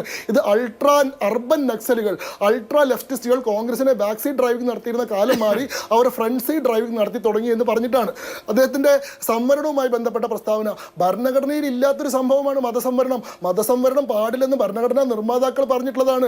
ഭരണഘടനയിൽ SC/ST സംവരണം മാത്രമേ ഉണ്ടായിരുന്നുള്ളൂ. 1992-93 കാലഘട്ടത്തിൽ മണ്ഡൽ കമ്മീഷന്റെ ഭാഗമായിട്ടാണ് OBC സംവരണം കൊണ്ടുവന്നത്. ആ OBCയിലേക്ക് മുസ്ലിം എന്ന് പറയുന്ന മതത്തെ കൊണ്ടുവന്നത് ഭരണഘടനാ സങ്കല്പത്തെ എതിർക്കുന്നതാണ്. കാരണം എന്താ, സാമൂഹികമായും ചരിത്രപരമായും അവശത നേരിട്ട വിഭാഗങ്ങൾക്കാണ് സംവരണം. മുസ്ലിം സമൂഹം ഇന്ത്യയിൽ സാമൂഹികമായിട്ടോ ചരിത്രപരമായിട്ടോ അവശത നേരിട്ടിട്ടില്ല. റൂളിംഗ് ക്ലാസ് ആയിരുന്നു, എല്ലാ കാലത്തും ഭരണവർഗത്തിലായിരുന്നു. അത് മുഗൾ ഡൈനാസ്റ്റിയുടെ കാലം വെച്ച് നോക്കിക്കഴിഞ്ഞാൽ അങ്ങനെയാണ്. അതുകൊണ്ട് തന്നെ SC/ST പോലെയുള്ള വിഭാഗങ്ങൾക്ക് കിട്ടേണ്ട അവകാശം ഒരു മതസമുദായത്തിന് കൊടുക്കുമ്പോൾ അത് സംവരണത്തിന്റെ അടിസ്ഥാന ആദർശത്തെ തെറ്റിക്കുന്നതാണ്. അതാണ് മോഡി പറഞ്ഞത്. ഇനി നിങ്ങളുടെ ചോദ്യം, രാജ്യത്തെ വിഭജിക്കുന്നത് ആരാണ് ഈ രാജ്യത്തെ വിഭജിക്കുന്നത്? ഞാൻ പറയട്ടെ, സനാതന ധർമ്മത്തെ മലേറിയയും ഡങ്കുവും പോലെ ഉന്മൂലനം ചെയ്യണമെന്ന് പറഞ്ഞില്ലേ ഉദയനിധി സ്റ്റാലിൻ, അയാളാണ് ഈ രാജ്യത്തെ വിഭജിക്കുന്നത്. ഹിന്ദു ധർമ്മത്തിൽ ശക്തി എന്നൊരു ആശയമുണ്ട്, ആ ശക്തിക്കെതിരെയാണ് നമ്മുടെ പോരാട്ടം എന്ന് പറഞ്ഞില്ലേ രാഹുൽ ഗാന്ധി, അയാളാണ് ഈ രാജ്യത്തെ വിഭജിക്കുന്നത്. ജാതി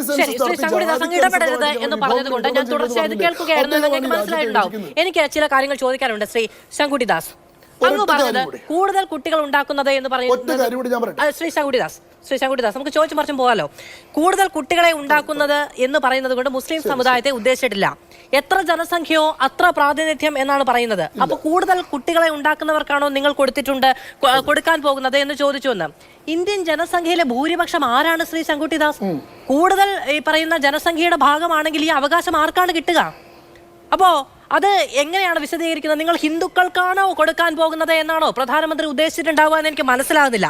രണ്ടാമത്തേത്, ഈ കർണാടകയിലെ കാര്യം, അതായത് മുസ്ലിങ്ങളെ SC/ST സംവരണം എടുത്ത് മുസ്ലിങ്ങൾക്ക് കൊടുത്തു എന്നാണല്ലോ നിങ്ങളുടെ ആരോപണം. അതുമായി ബന്ധപ്പെട്ട് കർണാടക BJPക്കെതിരെ കേസ് എടുത്തിട്ടുണ്ടല്ലോ അല്ലേ? 32% കർണാടകയിലെ മൊത്തം പിന്നാക്ക വിഭാഗങ്ങളുടെ സംവരണ പരിധി. അത് മുസ്ലിങ്ങൾക്ക് മാത്രമല്ല, സംവരണത്തിനുള്ളിൽ 2A, 2B, 2C, 2D ഇങ്ങനെ വിഭജനമുണ്ട്. അതിൽ 77 മുതലാണ് ഈ 2A, 2B വിഭാഗങ്ങളിൽ മുസ്ലിം വിഭാഗം കൂടി ഉൾപ്പെടുന്നത്. അത് SC-ക്കാർക്കും ST-ക്കാർക്കും കൊടുത്ത സംവരണമല്ല എന്ന് അങ്ങേക്ക് അറിയാത്തതാണോ? അതുകൊണ്ടല്ലേ ഇപ്പൊ ഈ കേസ് ഉണ്ടായിരിക്കുന്നത്? അല്ല, SC-കൾക്കും ST-കൾക്കും കൊടുക്കുന്ന സംവരണമല്ല, തീർച്ചയായിട്ടും അല്ല. എന്നാൽ ഭരണഘടനാപരമായിട്ട് വിഭാവനം ചെയ്ത സമയത്ത് മതാടിസ്ഥാനത്തിൽ സംവരണം എന്ന് പറയുന്ന ഒരു സങ്കല്പം ഇല്ല. അതാണല്ലോ നരേന്ദ്രമോദിയും പറഞ്ഞത്. സംവരണം എടുത്തു കൊടുത്തു എന്നല്ലേ പറഞ്ഞത്? അങ്ങനെ എടുത്തു കൊടുത്തോ? നിങ്ങൾ ആ പ്രസ്താവന ഒന്ന് വായിക്കൂ. ഒന്ന് ഈ ചർച്ചയിൽ എല്ലാവരും കേൾക്കുകയാണല്ലോ. നരേന്ദ്രമോദി നടത്തിയിട്ടുള്ള പ്രസ്താവന ഒന്ന് വായിക്കൂ. അദ്ദേഹം പറഞ്ഞത് എന്താണ്? അദ്ദേഹം പറഞ്ഞത് ഭരണഘടനാ നിർമ്മാതാക്കളുടെ ഇച്ഛയ്ക്ക് വിരുദ്ധമായി, അംബേദ്കർ വിഭാവനം ചെയ്തിട്ടുള്ള സങ്കല്പത്തിന് വിരുദ്ധമായി ഒരു മതസമൂഹത്തിന് ആദ്യമായിട്ട് സംവരണം കൊടുത്തു. മതസംവരണം നമ്മുടെ ഭരണഘടനയിൽ ഇല്ല എന്നാണ്. നിങ്ങൾ ഭരണഘടനയുടെ ആർട്ടിക്കിൾ 15, 16 എടുത്തു നോക്കൂ. അതിന്റെ ഒറിജിനൽ ടെക്സ്റ്റിൽ nothing in this provision shall prevent the government from making exceptions for schedule caste and schedule tribe എന്ന് മാത്രമേ ഉണ്ടായിരുന്നുള്ളൂ. അതിൽ ഏതെങ്കിലും അതർ എലിജിബിൾ ക്ലാസസ് ഉണ്ടായിരുന്നില്ല. എന്നാൽ ഇതിലേക്ക് പിന്നീട് സാമൂഹികമായിട്ടുള്ള പിന്നോക്കാവസ്ഥ പരിഗണിച്ചുകൊണ്ട് അതർ ബിലോ കാസ്റ്റ് എന്നുള്ള പേരിൽ കുറെ ജാതികളെ നമ്മൾ കൊണ്ടുവന്നു. പക്ഷേ ഇവിടെ ഒരു ജാതിയല്ല, ഒരു മതത്തെ മുഴുവനായിട്ടാണ് അതിലേക്ക് കൊണ്ടുവന്നത്.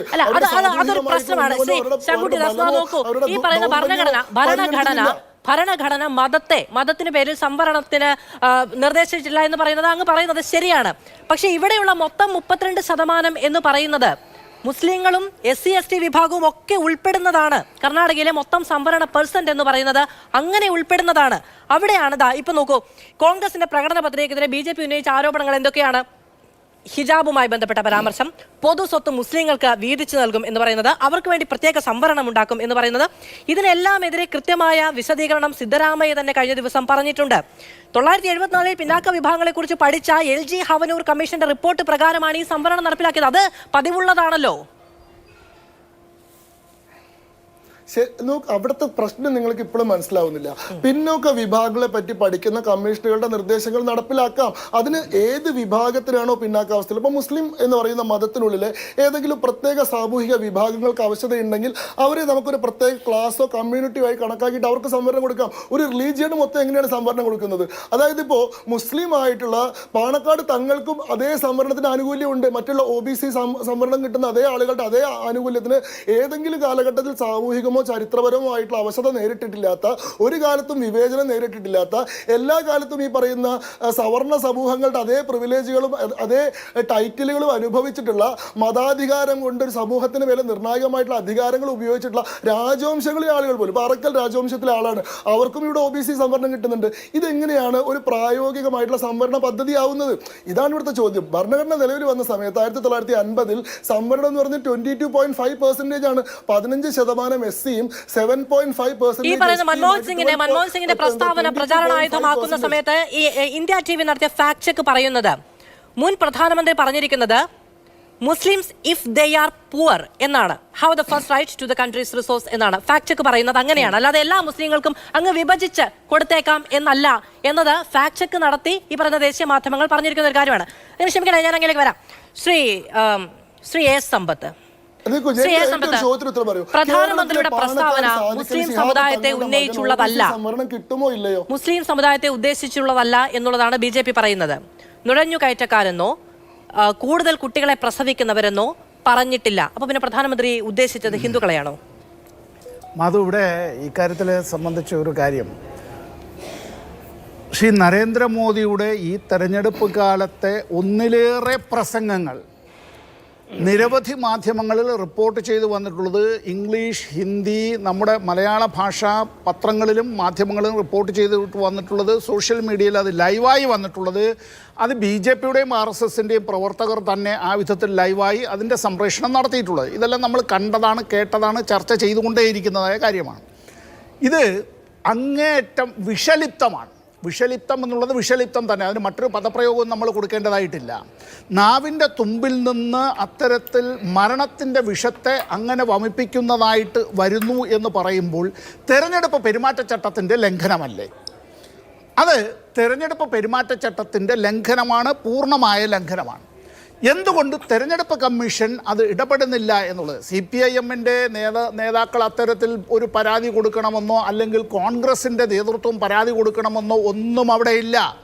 ഇവിടെ ഇത്തരം കാര്യങ്ങളിൽ ഇന്ത്യയിലെ തെരഞ്ഞെടുപ്പ് കമ്മീഷന് അവർക്ക് സുവമോട്ടോ ഇക്കാര്യത്തിൽ നടപടിയെടുക്കാനായി കഴിയും. പക്ഷെ മനസ്സിലാക്കേണ്ടുന്നതായ കാര്യം, ഈ തെരഞ്ഞെടുപ്പിൻ്റെ വാച്ച് ഡോഗ് എന്നുള്ളത്, ഞാൻ അതിൻ്റെ എല്ലാ വിശുദ്ധിയോടും കൂടി പറയുകയാണ്, ഭരണഘടനാ സ്ഥാപനമാണ്. യജമാനൻ മതിൽ ചാടിയാൽ എത്ര തവണ മതിൽ ചാടിയാലും ആ വാച്ച് ഡോഗ് ഒന്ന് കണ്ണ് ചിമ്മുക പോലുമില്ല, പിന്നല്ലേ കുറയ്ക്കാനായിട്ട്.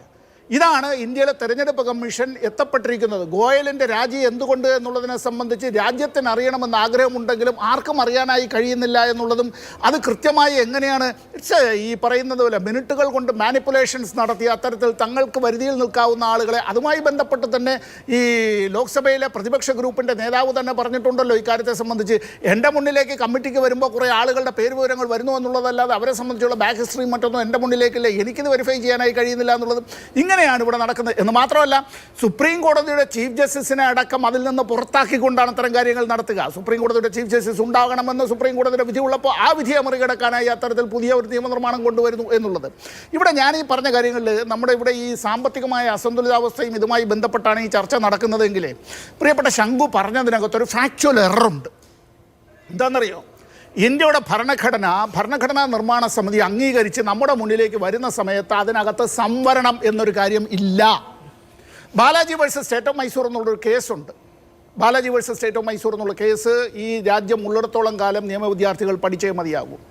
അത് അങ്ങനെ സുപ്രീം കോടതിയിലേക്ക് കേസ് വരുന്നത് സംവരണവുമായി ബന്ധപ്പെട്ട വിഷയത്തിലാണ്. അങ്ങനെയാണ് ഇന്ത്യൻ ഭരണഘടനയിൽ പട്ടികജാതി പട്ടികവർഗ സംവരണത്തിന് വേണ്ടി ഇന്ത്യൻ ഭരണഘടനയിലെ ആദ്യത്തെ ഭേദഗതി തന്നെ വരുന്നത്. അതിനുശേഷം നിരവധി ഭേദഗതികൾ വന്നു. നമ്മുടെ ഇതുപോലുള്ള ചില ചർച്ചകളിൽ ശംഖു പറഞ്ഞിട്ടില്ലെങ്കിലും മറ്റു ചില നേതാക്കൾ പറഞ്ഞിട്ടുള്ളത് എന്താണ്, നിരവധി തവണ ഭേദഗതി വന്നു, ഞങ്ങളല്ലല്ലോ ഉത്തരവാദി എന്ന്. ഭേദഗതി വന്നതിലേ 21 നിന്ന് 18 വയസ്സായി അത്തരത്തിൽ നമ്മുടെ വോട്ടവകാശം, അങ്ങനെ ആ 18 വയസ്സുകാർക്ക് വോട്ടവകാശം നൽകിയത് തീരുന്നില്ല. ഇവിടെ ഈ നഗരപാലിക ബില്ല് കൊണ്ടുവന്ന് ആക്ട് ആകുന്നു, പഞ്ചായത്ത് രാജ് ആക്ട് വരുന്നു, ഈ GST കൗൺസിൽ വരുന്നത് തന്നെ ഒരു ഭരണഘടനാ ഭേദഗതിയെ തുടർന്നാണ് ഇത്തരം കാര്യങ്ങൾ വരും. നമ്മളിതിലെ ഈ സംവരണ ആനുകൂല്യങ്ങളെ സംബന്ധിച്ചെല്ലാം പറയുമ്പോഴും അത്തരം കാര്യങ്ങൾ അത് അവകാശമാണ് എന്നുള്ള കാര്യത്തെ സംബന്ധിച്ച് നമ്മൾ മനസ്സിലാക്കണം.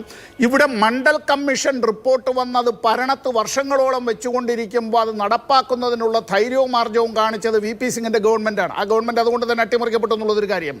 ആ സാമൂഹ്യ നീതിയെക്കുറിച്ചാണ് RSSും BJPയും പറയുന്നതെങ്കിൽ അന്ന് നുണപ്രചരണങ്ങൾ നടത്തിക്കൊണ്ട് വിദ്യാർത്ഥികളടക്കം രംഗത്തിറങ്ങാനും അത്തരത്തിലുള്ള ആത്മാഹുതികളടക്കം നടത്താനും അങ്ങനെ അഴിഞ്ഞാട്ടം നടത്താനുമെല്ലാം അങ്ങനെ നടത്തിയ ചരിത്രത്തിൻ്റെ ഭാഗമാണ്.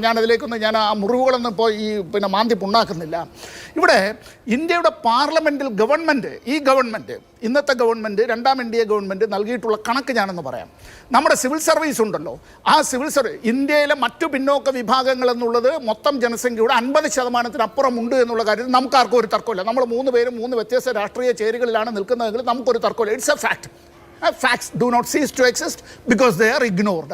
അപ്പോൾ 50% ജനസംഖ്യ OBC ആണെന്ന് പറയുമ്പോൾ ഇന്ത്യയിലെ ഈ യൂണിയൻ ഗവൺമെൻറ്റിൻ്റെ കീഴിലുള്ള സിവിൽ സർവീസിലും മറ്റ് പൊതുമേഖലാ സ്ഥാപനങ്ങളിലുമായി അവരുടേതായിട്ടുള്ള പ്രാതിനിധ്യം എന്നുള്ളത് വെറും 15.92%. അത് 7.65% മാത്രമാണ് അവരുടേതായിട്ടുള്ള പ്രാതിനിധ്യം. 3.8% മാത്രമാണ് അവരുടേതായിട്ടുള്ള പ്രാതിനിധ്യം. തീരുന്നില്ല. ഇവിടെ സിവിൽ സർവീസിൽ ഇത്തരത്തിൽ ഇന്ത്യ ഗവൺമെൻറ്റിൻ്റെ കീഴിലുള്ള ജോലികളിൽ ഇന്ത്യ മൊത്തം എടുക്കുമ്പോൾ മുസ്ലിങ്ങളായിട്ടുള്ള ജനസംഖ്യയിൽ നിന്ന് 4.9% മാത്രമാണ് സിവിൽ സർവീസിൽ അവരുടെ പ്രാതിനിധ്യം എന്നുള്ള കാര്യത്തെക്കുറിച്ച് കൂടി പറയണം. ഇനി സ്ത്രീകളുടെ കെട്ടുതാലി എന്നൊക്കെ പറയുമ്പോൾ അതിന് വൈകാരികമായ ഒരുപാട് കാര്യങ്ങളുണ്ട്. ഈ നമ്മൾ ഇത്തരം കാര്യങ്ങൾ പറയുമ്പോൾ ഈ കെട്ടുതാലി അല്ലെങ്കിൽ നിങ്ങളുടെ വിവാഹമോതിരം എന്നൊക്കെ പറയുമ്പോൾ അത്തരം കാര്യത്തിൽ അത് ഈ പെട്ടെന്ന് മനുഷ്യൻ്റെ വിവേകത്തെക്കാൾ ഈ വികാരത്തെ തീപിടിപ്പിക്കുന്നതാണ്. ഇവിടെ ഇത്തരം കാര്യങ്ങൾ ചർച്ച ചെയ്യുമ്പോഴും ചർച്ച ചെയ്യാതെ പോകാൻ നിങ്ങൾ ആഗ്രഹിക്കുന്ന എന്താണ്? ഇന്ത്യ ഗവൺമെൻറ്റിൻ്റെ കണക്കനുസരിച്ച് തന്നെ കാർഷിക വൃത്തിയിൽ ഏർപ്പെട്ടിട്ടുള്ള ഗ്രാമപ്രദേശങ്ങളിൽ ജീവിക്കുന്നതായിട്ടുള്ള ഇന്ത്യയിലെ വെറും സ്ത്രീകളെ ഈ 42% സ്ത്രീകൾ കാർഷിക മേഖലയിലാണ് നമ്മുടെ ഗ്രാമപ്രദേശങ്ങളിൽ. അവർക്കാകെയുള്ള അവരുടെ സ്വത്ത്, നമ്മൾ റിസോഴ്സിനെ കുറിച്ചും ഇവിടെ അസറ്റിനെ കുറിച്ചും അല്ലേ നമ്മൾ ചർച്ച ചെയ്തല്ലോ. ഇന്ത്യയിൽ ഈ പറയുന്ന ഇതിൽ 2% മാത്രമാണ് ഈ 42% ആളുകളുടെ കയ്യിലുള്ളത്. 2% അസറ്റാണ് ഈ രാജ്യത്തിൻ്റെ മൊത്തം സ്വത്തിൽ ഈ 42%. അത് സ്ത്രീകളുമാണ് എന്നുള്ള കാര്യത്തിൽ അതിൽ ഈ പറയുന്ന 42% ആളുകൾ സ്ത്രീകളായി ജോലിയെടുക്കുന്നവർ. ഇന്ത്യയിലെ ഇപ്പോൾ ഓക്സ്ഫാമിൻ്റെ റിപ്പോർട്ടിനെ കുറിച്ചൊന്നും ഞാൻ പറയുന്നില്ല, നമ്മുടെ നിലവാരത്തെ സംബന്ധിച്ചൊന്നും പറയുന്നില്ല. പ്രധാനപ്പെട്ട വിഷയങ്ങളിൽ നിന്ന് വഴിതിരിച്ച് കൊണ്ടുപോവുക എന്നുള്ള പ്രധാനപ്പെട്ട വിഷയങ്ങൾ എന്താണ്? തൊഴിലില്ല, സ്വകാര്യവൽക്കരണം നടപ്പാക്കുന്നു, രാജ്യത്തിൻ്റെ പൊതുമേഖല വിറ്റു തുലയ്ക്കുന്നു, ഇലക്ട്രൽ ബോണ്ടുകൾ ഉൾപ്പെടെയുള്ള അഴിമതി, ആ യുദ്ധത്തിൽ അഴിമതി എന്നുള്ളതിനെ വ്യവസ്ഥാപിതമാക്കുന്നതിന് വേണ്ടിയുള്ള ശ്രമങ്ങൾ നടക്കുന്നു, എല്ലാ ഭരണഘടനാ മൂല്യങ്ങളും അട്ടിമറിക്കുന്നു. ഇത്തരം കാര്യങ്ങളെ സംബന്ധിച്ചുള്ള ചർച്ചകൾ പാടില്ല എന്നുള്ളത്. അതിന് ഏറ്റവും നല്ല കാര്യം വർഗീയതയാണ്. വർഗീയത കെട്ടഴിച്ചു വിടുക എന്നുള്ളതാണ്. ആ വർഗീയത കെട്ടഴിച്ചു വിടുന്നതിന് ഏറ്റവും മുകളിൽ തന്നെ ഈ രാഷ്ട്രത്തിൻ്റെയും ഭരണഘടനയുടെയും സംരക്ഷകരായിട്ടുള്ള ആളുകൾ തന്നെ അതിൻ്റെ ഭാഗഭാക്കാകുക എന്ന് പറയുമ്പോൾ, കാരണം ഇപ്പോൾ ഈ ശ്രീ മോദിയുടെ പ്രസ്താവന എന്ന് പറയുമ്പോൾ അതിന് കിട്ടുന്നൊരു മൈലേജ് ഉണ്ടല്ലോ. നാഷണൽ പ്രസ്സിലായാലും ഇൻ്റർനാഷണൽ പ്രസ്സിലായാലും മീഡിയയിലുമല്ല അത് അത്തരത്തിലെത്തുന്നത് എല്ലാ വീടുകളിലേക്കും എത്തുകയാണ്. എൻ്റെ ഭാര്യയുടെ കെട്ടുതാലി പോവുക എന്ന് പറഞ്ഞാൽ സ്വാഭാവികമായ ഒരു പുരുഷനുണ്ടാകുന്ന അവസ്ഥ എന്താണ്? എൻ്റെ മക്കളെ ആ വിധത്തിൽ അവരുടേതായിട്ടുള്ള ഭാവി അപകടത്തിലാകുക എന്ന് പറഞ്ഞാൽ രക്ഷകർത്താക്കൾക്കുണ്ടാകുന്ന അവസ്ഥ എന്താണ്? എൻ്റെ രക്ഷകർത്താക്കളുടെ, എൻ്റെ അപ്പൻ്റെയും അമ്മയുടെയും ജീവിതം അപകടത്തിലാണ് എന്ന് പറഞ്ഞാൽ സ്വാഭാവികമായി അവരുടെ മക്കൾക്കുണ്ടാകുന്നതായിട്ടുള്ള വേദന എന്താണ്? ഇതാണ് ചെയ്യുന്നത്. എന്ത് ശല്യപ്പെടും എന്ന് രാഷ്ട്രീയത്തിൽ അറിയാത്തവരാര് എന്നുള്ളത് നമുക്ക് ചിന്തിക്കാവുന്നതേ ഉള്ളൂ. ശ്രീ KP നൗഷാദ്, ഇപ്പോൾ പ്രധാനമന്ത്രി നരേന്ദ്രമോദിക്കെതിരെ പ്രതിപക്ഷ പാർട്ടികൾ തെരഞ്ഞെടുപ്പ് കമ്മീഷന് ഇതുവരെ കഴിഞ്ഞ 10 വർഷത്തിനിടയിൽ നൽകിയത് 27 പരാതികളാണ്. ഇത്തവണ രാജസ്ഥാനിൽ ഇന്ന് ബംഗളൂരുവിലൊക്കെ നടത്തിയ പരാമർശം എന്ന് പറയുന്നത് നിയമപരമായി ചോദ്യം ചെയ്യപ്പെടാൻ വകുപ്പുള്ളതാണ്. അതിൻ്റെ ശരിയും തെറ്റുമൊക്കെ നിയമം തീരുമാനിക്കട്ടെ. പക്ഷെ ചോദ്യം ചെയ്യപ്പെടുക എന്ന് പറയുന്ന അവകാശം നമ്മുടെ രാജ്യത്തുണ്ട്. ഇലക്ഷൻ കമ്മീഷൻ എന്തുകൊണ്ട് സ്വമേധയാ ആക്ട് ചെയ്യുന്നില്ല എന്നുള്ളതാണ് ശ്രീ A. സമ്പത്തിന്റെ അത്ഭുതം എന്ന് പറയുന്നത്. അങ്ങനെ സ്വമേധയാ ആക്ട് ചെയ്യുന്ന ഒരു ഭരണഘടനാ സ്ഥാപനമായി ഇലക്ഷൻ കമ്മീഷൻ ഇന്ത്യയിൽ ബാക്കിയുണ്ട് എന്ന്, ഇതൊക്കെ കണ്ണും കാതും തുറന്നു വെച്ച് കേൾക്കുന്നുണ്ട് എന്ന്, ഇതിനെതിരെ നടപടിയെടുക്കും എന്നൊക്കെ വിചാരിക്കാൻ കഴിയുന്ന നിഷ്കളങ്കത ഇനി ഈ രാജ്യത്തിന് ആവശ്യമുണ്ടോ? മാധു, എനിക്കൊരല്പം സമയമൊക്കെ തരണമെന്നൊരു അഭ്യർത്ഥന ആദ്യമായിട്ട് എനിക്ക് പറയാനുണ്ട്. കാരണം ഇവിടെ തീർത്തും വങ്കത്തരങ്ങൾ, തീർത്തും അസത്യങ്ങൾ ഇവിടെ BJPയുടെ സ്നേഹിതരൊക്കെ പ്രചരിപ്പിച്ചു. അദ്ദേഹം പറയുകയാണ് ഇവിടെ OBC വിഭാഗങ്ങൾക്ക് സംവരണം നൽകിയതിനോടുള്ള വലിയ എതിർപ്പ് അദ്ദേഹം രേഖപ്പെടുത്തുകയാണ്. ഇത് BJPയുടെ പരസ്യ യുദ്ധപ്രഖ്യാപനമാണ് ഈ രാജ്യത്തെ പിന്നോക്ക ജനതയോട്. ഇവിടെ മുസ്ലിങ്ങളിൽ പാണക്കാട് തങ്ങൾക്കോ അറക്കലെ സുൽത്താനും ഒക്കെ സംവരണം കിട്ടുന്നില്ലേ എന്നാണ് ചോദിക്കുന്നത്. പ്രിയപ്പെട്ട സുഹൃത്തെ, ഇവിടെ SC/ST വിഭാഗത്തിലും OBC വിഭാഗങ്ങളിലൊക്കെ IAS ദമ്പതിമാരുടെ മക്കൾക്കും വലിയ സമ്പന്നരുടെ മക്കളൊക്കെ ഈ സംവരണത്തിൻ്റെ പരിധിയിലൊക്കെ ഉൾപ്പെടും. അതിനൊക്കെ മാറ്റം വരുത്തണമെങ്കിൽ അതിനനുസരിച്ചുള്ള നിയമനിർമ്മാണത്തെക്കുറിച്ച് നമുക്ക് ആലോചിക്കാം. ഇവിടെ OBC വിഭാഗത്തിനെതിരായുള്ള സംവരണം അല്ലെങ്കിൽ അവർക്കെതിരായിട്ടുള്ളൊരു പോരാട്ടോ സമരപ്രഖ്യാപനമോ ഒക്കെയാണ് BJP നടത്തുന്നത് എന്ന് വളരെ കൃത്യമായിട്ട് ഈ രാജ്യം മനസ്സിലാക്കിയിട്ടുണ്ട്. അതുകൊണ്ടാണ് ജാതി അല്ലല്ല നിങ്ങൾ എന്താ കാര്യത്തിൽ ഇടപെടുന്നത്? നിങ്ങളെ കോൺഗ്രസ് പറയാത്ത മാധു ഒരു കാരണവശാലും ഇടപെടാൻ പാടില്ല. കോൺഗ്രസ് പറയാത്ത ഒരുപാട് അസത്യങ്ങളാണ് വിളിച്ചു പറഞ്ഞത്. ഇവിടെ ജാതി സെൻസസ് നടപ്പിലാക്കണമെന്ന് കോൺഗ്രസ് ആവശ്യപ്പെടുന്നത്, രാഹുൽ ഗാന്ധി ആവശ്യപ്പെടുന്നത് ഇവിടെ ഇത്തരത്തിലുള്ളൊരു സമത്വം സ്ഥാപിക്കാനാണ്, ഇവിടെ പിന്നോക്ക വിഭാഗങ്ങൾക്ക് നീതി ലഭിക്കാനാണ്. എല്ലാ വിഭവങ്ങളും ഒരുപിടി വിരലിലുണ്ടാവുന്ന ആളുകളിൽ കേന്ദ്രീകരിക്കുന്ന BJPയുടെ നയരാഹിത്യത്തിന് അന്തിമമായിട്ടൊരു അവസാനം കുറിക്കാനാണ് എന്നുള്ള കാര്യത്തിൽ തർക്കമില്ല. പ്രധാനമന്ത്രിയായിരുന്ന മൻമോഹൻ സിംഗ് പ്രസംഗിച്ചത് ഈ രാജ്യത്തിലെ കൃഷിക്കും ജലസേചനത്തിനും കുടിവെള്ള വിതരണത്തിനും ഗ്രാമീണ അടിസ്ഥാന സൗകര്യ വികസനത്തിനൊക്കെയാണ് നമ്മൾ കൂടുതൽ ശ്രദ്ധ കേന്ദ്രീകരിക്കേണ്ടത്. ഇവിടുത്തെ വിഭവങ്ങൾ പട്ടികജാതി പട്ടികവർഗക്കാർ, പിന്നോക്കക്കാർ, സ്ത്രീകൾ, കുട്ടികൾ ഇവർക്ക് ലഭ്യമാക്കണം, കൂടെ ന്യൂനപക്ഷങ്ങൾക്കും ലഭ്യമാക്കണം. ന്യൂനപക്ഷങ്ങൾക്കിടയിൽ ഏറ്റവും പിന്നോക്കം നിൽക്കുന്ന മുസ്ലിങ്ങളോട് ദയാവായ്പ വേണമെന്നാണ് മൻമോഹൻ സിംഗ് പറഞ്ഞത്. അത് അദ്ദേഹത്തിൻ്റെ മുമ്പിലുള്ള ഈ രാജ്യത്തിൻ്റെ മുമ്പിലുള്ള കണക്കുകൾ വെച്ചിട്ടാണ്. അതിനെതിരെയാണ് ഇന്ന് 10-18 കൊല്ലത്തിന് ശേഷം ഇന്നത്തെ പ്രധാനമന്ത്രി അസത്യ പ്രചരണത്തിന് തുടക്കമിടുന്നത്.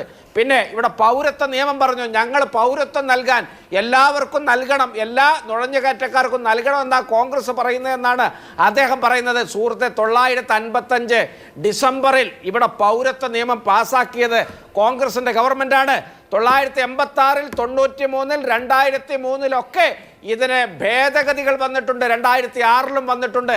അവിടെയൊന്നും ആർക്കും എതിർപ്പുണ്ടായിരുന്നില്ല. നിങ്ങളാണ് ഭരണഘടനാ വിരുദ്ധമായിട്ട് മതം ഒരു മാനദണ്ഡമാക്കിയത്. അതിനെയാണ് രാജ്യം ഒന്നടങ്കം എതിർക്കുന്നത്. അല്ലാതെ ഇവിടെ വരുന്ന നുണ പറഞ്ഞിട്ട് കാര്യമില്ല. സാം പിത്രോദയെക്കുറിച്ച് അദ്ദേഹത്തിന് എന്തോ ജീവചരിത്രത്തിൻ്റെ ക്ലാസ് ഇവിടെ എടുക്കുന്നത് കേട്ടു. അദ്ദേഹം ഈ രാജ്യത്തെ ടെലികോം വിപ്ലവത്തിൻ്റെ നായകനാണ്. അദ്ദേഹത്തിൻ്റെ അഭിപ്രായങ്ങൾക്ക് വിലയുണ്ട്.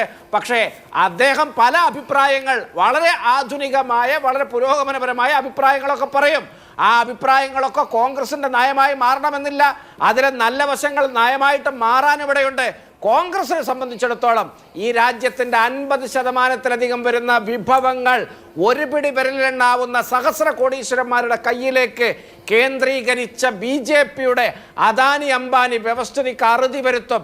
ഞങ്ങളീ നാട്ടിലെ അടിസ്ഥാന വിഭാഗങ്ങൾക്ക് ഇവിടുത്തെ സൗകര്യങ്ങൾ ലഭ്യമാക്കും, വിഭവങ്ങളുടെ പുനഃക്രമീകരണം നടത്തും, പാവപ്പെട്ടവനെ ഉദ്ധരിക്കും, പട്ടിണി മാറ്റും, അവരെ ചേർത്ത് പിടിക്കും. അതിൽ യാതൊരു തർക്കവുമില്ല. അതിൽ ഞങ്ങൾ പ്രതിജ്ഞാബദ്ധമാണ്. അതുമായിട്ടാണ് ഞങ്ങൾ മുന്നോട്ട് പോകുന്നത്. പിന്നെ തെരഞ്ഞെടുപ്പ് കമ്മീഷനൊക്കെ അതൊക്കെ ഒരു കോമഡിയായി മാറിയില്ലേ മാധു ഇന്ത്യയിലെ ജനങ്ങൾക്ക് മുന്നിൽ? അതൊക്കെ ABVP, യുവമോർച്ച, മഹിളാ മോർച്ച, BMS എന്നൊക്കെ പറയും പോലെ BJPയുടെ മറ്റൊരു പോഷക സംഘടനയായി മാറി. BJPക്കാരുടെ നിയമവിരുദ്ധതയ്ക്ക് മുന്നിൽ ബധിര കർണങ്ങളുമായിട്ടാണ് അവർ കണ്ണുമിഴിച്ചിരിക്കുന്നത്. അവരോടുള്ള എല്ലാ പരാതികളും വനരോധനങ്ങളായി കലാശിക്കുന്നു. ഈ രാജ്യം ഒരു ഫാസിസ്റ്റ് രാജ്യമായി മാറി എന്നുള്ളതിന് അതിൽ പരം തെളിവ് വേണോ? അതുകൊണ്ടാണ് ജനങ്ങളുടെ മേലാണ് എല്ലാ പ്രതീക്ഷയും. അവരെ ജനങ്ങൾ ഇതൊക്കെ കണ്ട് മനസ്സിലാക്കുന്നുണ്ട്. എല്ലാ കാലത്തും ഇങ്ങനെ ഹിന്ദു മുസ്ലിം എന്ന കീരിയും പാമ്പും പോലെ ഇതിനെ മാറ്റിയെടുത്തിട്ട് എല്ലാം മറന്ന് എല്ലാത്തിനെയും മറികടന്ന് മുന്നോട്ട് പോകാൻ തെരഞ്ഞെടുപ്പ് വിജയം നേടാമെന്ന BJPയുടെ ആ ഒരു തന്ത്രം ഇവിടെ അവസാനിക്കുകയാണ്. രാജ്യത്തെ ജനങ്ങൾ ഇവിടുത്തെ വിശ്വാസയോഗ്യമായ സർവേകളിൽ പറയുന്നു. പട്ടിണിയെക്കുറിച്ചും തൊഴിലില്ലായ്മയെക്കുറിച്ചും ദാരിദ്ര്യത്തെക്കുറിച്ചും ചിന്തിച്ചു തുടങ്ങിയിരിക്കുന്നു. അതിനാനുപാതികമായി വോട്ട് ചെയ്യുന്നു. ഈ രാജ്യം പാടെ തകർന്നു പോയിരിക്കുന്നു. എല്ലാ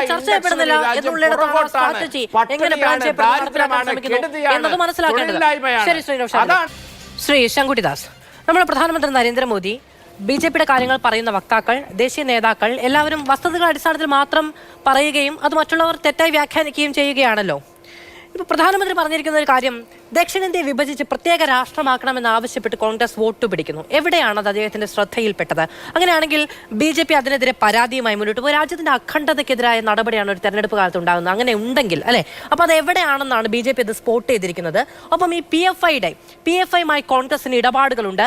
PFIയുടെ വോട്ട് വാങ്ങിയാണ് അവർ ജയിക്കുന്നത്. നിങ്ങൾ നിരോധിച്ച സംഘടനയാണ് അല്ലെ, അപ്പൊ അത് സംസ്ഥാനത്ത് വീണ്ടും അവരുടെ ഇഷ്ടത്തിന് രാഷ്ട്രീയ പ്രവർത്തനം നടത്തുന്നുണ്ട് എന്ന് പറയുന്നത് നിങ്ങളുടെ വീഴ്ചയാണല്ലോ, നിങ്ങളുടെ കേന്ദ്ര സംവിധാനങ്ങളുടെ വീഴ്ചയാണല്ലോ. ഇങ്ങനെ രാഷ്ട്രീയത്തിലൊക്കെ ഇടപെടാൻ അവർക്ക് കഴിയുന്നുണ്ടെന്ന് നേരത്തെ ശ്രീ നൗഷാദ് അലി പറഞ്ഞു. BJP തയ്ക്കുന്ന ചെരുപ്പിനനുസരിച്ച് ഞങ്ങളുടെ പ്രദേശാസ്ത്രം മാറില്ല എന്നൊക്കെ. പക്ഷെ നിങ്ങളുടെ പ്രചാരണത്തിന്റെ ഭാഗമായിട്ടും ഉത്തരേന്ത്യയിൽ നടക്കുന്ന വലിയ പ്രചാരണത്തിന്റെ ഭാഗമായിട്ടൊക്കെ അവർ ഇത്തവണ കൊടിയൊന്നും ഇല്ലാതെ ബലൂണൊക്കെ വെച്ചിട്ടാണ് ഇവിടെ പ്രചാരണം നടത്തിയത്. എന്നിട്ടു പോലും PFI ആണ് വിജയിപ്പിച്ചത് എന്ന ആരോപണത്തിന്റെ അടിസ്ഥാനം എന്താണ്? ആദ്യത്തെ ചോദ്യം, ദക്ഷിണേന്ത്യയെ വിഭജിച്ച് മറ്റൊരു രാജ്യമാക്കാൻ ശ്രമിക്കുന്നു എന്ന് ആരാണ് പറഞ്ഞതെന്നാണ്. അതെന്താ നിങ്ങൾ കേൾക്കാത്തത് എനിക്കറിയില്ല. കോൺഗ്രസിന്റെ കർണാടകയിലെ ഏറ്റവും മുതിർന്ന നേതാവും ഉപമുഖ്യമന്ത്രിയുമായിട്ടുള്ള DK ശിവകുമാറിന്റെ സഹോദരനും MLAയുമായിട്ടുള്ള DK സുരേഷാണ് പറഞ്ഞത്, കേന്ദ്ര സർക്കാർ ഈ നയം തുടരുകയാണെങ്കിൽ സൗത്ത് ഇന്ത്യ ഒരു പ്രത്യേക രാഷ്ട്രമായി മാറുന്ന കാര്യം ഞങ്ങൾ ആലോചിക്കുമെന്ന്. വളരെ ഗൗരവമുള്ള പ്രസ്താവനയായിരുന്നു. ആ കാര്യത്തിൽ എന്താ പറയുക, കോൺഗ്രസിന്റെ നേതൃത്വം വരെ അദ്ദേഹത്തെ വിമർശിക്കുന്ന സാഹചര്യം ഉണ്ടായിട്ടുണ്ട്. വിമർശിച്ചു അല്ലേ? വായിക്ക് വന്നത് കോതയ്ക്ക് പാട്ട് എന്ന രീതിയിൽ ഏതെങ്കിലും ആളുകൾ എന്തെങ്കിലും പറയുന്നത് പോലെയാണോ പ്രധാനമന്ത്രി അതിന് തിരിച്ചു മറുപടി പറയേണ്ടത്? ഇതെന്ത് രീതിയാണ്? ആരുടെ പ്രസ്താവന? MLAയുടെ പ്രസ്താവന പറഞ്ഞാൽ MLA ആരെങ്കിലുമാണ്. സാംപിത്രിയുടെ പ്രസ്താവന പറഞ്ഞാൽ അവരൊക്കെ ആരെങ്കിലുമാണ്. ഏറ്റവും പ്രധാനപ്പെട്ട ആളുകളുടെ പ്രസ്താവനകൾ ചൂണ്ടിക്കാണെങ്കിൽ അവർ പെട്ടെന്ന് ആരും അല്ലാതെയായി മാറുന്ന പാർലമെന്റിന്റെ നയ തീരുമാനമായി പുറത്തു വരില്ല സാംപിത്രയുടെ നയങ്ങൾ.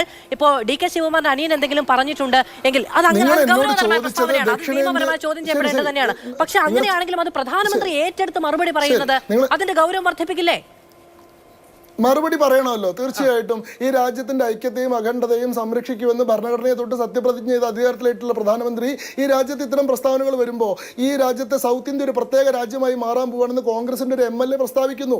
തമിഴ്നാട്ടിലെ DMKയുടെ MLA ആയിട്ടുള്ള K പൊന്മുടി അദ്ദേഹം പറഞ്ഞത്, തമിഴ് പഠിച്ചിട്ടുള്ള ആൾക്കാരെല്ലാം ഇവിടെ വന്ന് പാനിപൂരി കച്ചവടം നടത്തുകയാണ്. ഇവിടെ തമിഴും ഇംഗ്ലീഷും പഠിച്ചിട്ടുള്ള ആൾക്കാർ വിദേശത്ത് പോയി ജോലി ചെയ്യുമ്പോൾ ഹിന്ദി പഠിച്ചിട്ടുള്ള ആൾക്കാർ പാനിപൂരി കച്ചവടം നടത്തുന്നു. പാനിപൂരി വിൽക്കാനാണോ ഞങ്ങൾ ഹിന്ദി പഠിക്കുന്നതെന്നാണ്. രാഹുൽ ഗാന്ധി തന്നെ ഈ പറയുന്ന ഹിന്ദി ഇമ്പോസിഷനുമായി ബന്ധപ്പെട്ട് നോർത്ത് സൗത്ത് ഡിവൈഡ് ഉണ്ടാക്കുന്ന പ്രസ്താവനകൾ നടത്തിയിട്ടുണ്ട്. അതിന് ഇലക്ഷൻ കമ്മീഷൻ അദ്ദേഹത്തിന് നോട്ടീസ് കൊടുത്തിട്ടുണ്ട്.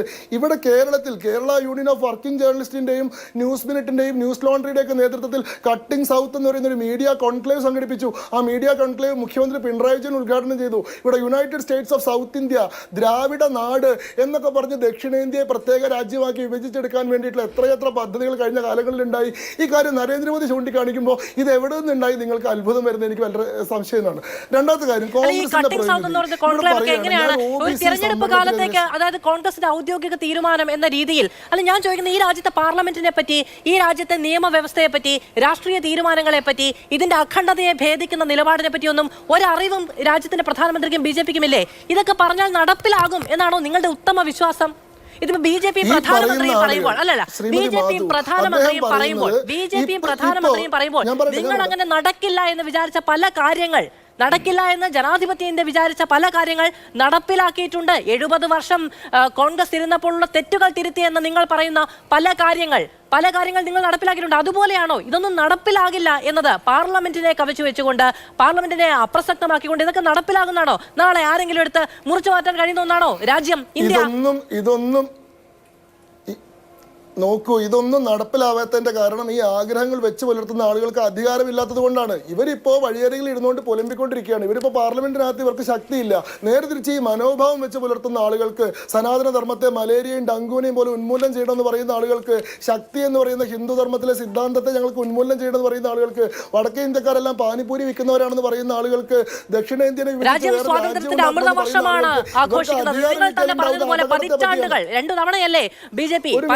ഭരിച്ച രാഷ്ട്രീയ പാർട്ടിയോ സർക്കാരോ ഏതെങ്കിലും ഒരു കാലത്ത് ഇന്ത്യയുടെ അഖണ്ഡതയ്ക്കെതിരെ ഏതെങ്കിലും ഒരു സൗത്തിനെയോ വെസ്റ്റിനെയോ ഈസ്റ്റിനെയോ ഒക്കെ വിഭജിക്കുന്ന നിലപാടുമായി മുന്നോട്ട് പോയി ചരിത്രമുണ്ടെങ്കിൽ ശരി. എന്തായാലും ഈ പറയുന്ന വിദ്വേഷ പ്രസംഗങ്ങൾക്ക് അല്ലെങ്കിൽ പ്രചാരണങ്ങൾക്ക് വലിയ തോതിലുള്ള ഇടപെടൽ ഇലക്ഷൻ കമ്മീഷന്റെ ഭാഗത്തുനിന്നും പിന്നീട് കോടതികളിൽ നിന്നും ഉണ്ടാകട്ടെ എന്ന് പ്രത്യാശിക്കുക മാത്രമാണ് ജനാധിപത്യത്തിൽ സാധ്യമായത്. വളരെയധികം നന്ദി പാനലിസ്റ്റുകൾക്കും പ്രേക്ഷകർക്കും.